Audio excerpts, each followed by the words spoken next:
ଆଜି ମାମୁଁକୁ ପଚାରିବି। ଆଈ କହୁଛି ମାମୁଁ ଜଳଦାନ କଣ? ମୁଁ କିଛି ବୁଝିପାରୁନି।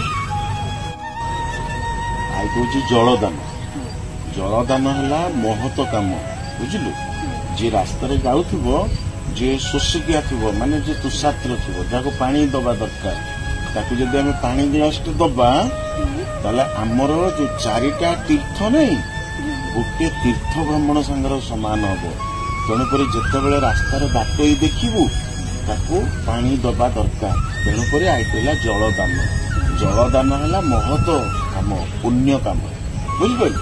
କେବେ ଯଦି ଶୋଷିଲା ପକ୍ଷୀ ହଉ, ପଶୁ ହଉ କି ମଣିଷ ହଉ, ଯିଏ ବି ଯାଉଛନ୍ତି, ଯଦି ଶୋଷିଲା ଅଛନ୍ତି, ତାଙ୍କୁ ଜଳ ଦବା ଦରକାର।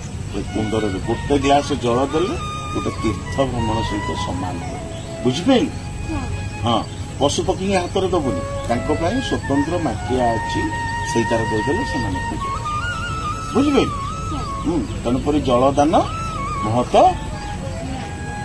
ବାସ୍ ମହତ କାମ, ପୁଣ୍ୟ କାମ। ଜଳଦାନ କଲେ ପୁଣ୍ୟ, ବୁଝିଲୁ।